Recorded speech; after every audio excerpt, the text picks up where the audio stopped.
વડોદરા વકીલ મંડળની લડતનો અંત. હાઈકોર્ટ A4 પેપર અને ફ્રોન્ટનો પરિપત્ર પરત ખેંચ્યો. વડોદરા વકીલ મંડળની સતત રજૂઆત અને વિરોધ બાદ અંતે વકીલોની માંગનો સ્વીકાર થયો છે. ગુજરાત હાઈકોર્ટ A4 સાઇઝના પેપર અને નિર્ધારિત લિપિ એટલે કે ફ્રોન્ટ અંગે જાહેર કરાયેલા પરિપત્ર ખેંચી લીધો છે.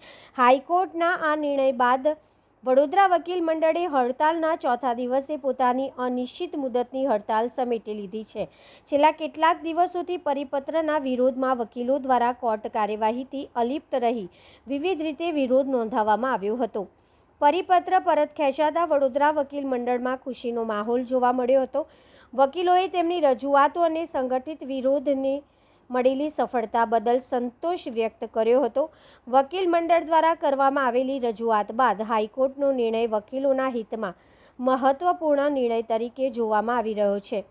હવે પરિપત્ર ખેંચાતા કોર્ટની કામગીરી ફરીથી રાબેતા મુજબ શરૂ થવાનો માર્ગ મોકળો થયો છે.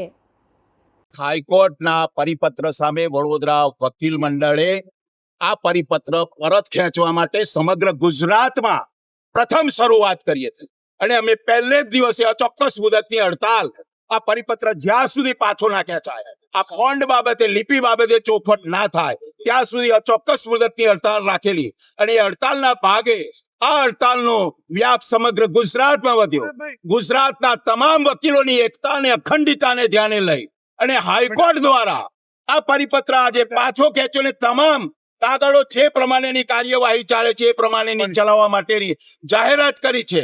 એટલે ગુજરાત હાઈકોર્ટને અમે અભિનંદન આપીએ છીએ કે વકીલોની એકતા અખંડિતતાને ધ્યાને લઈ આ પરિપત્ર પરત ખેંચ્યો અને ખાસ કરીને વડોદરા જિલ્લાના સિનિયર જુનિયર વકીલશ્રીઓએ જે વડોદરા વકીલ મંડળમાં પ્રેક્ટિસ કરે છે તેઓના સાથ અને સહકારથી વડોદરા વકીલ મંડળે આ ચોક્કસ મુદતના આંદોલનને સફળ બનાવવા માટે અમારાથી પણ પહેલા પાયાના જો કોઈ હોય વડોદરા વકીલ મંડળમાં તો સિનિયર જુનિયર એડવોકેટ વકીલશ્રીઓ છે.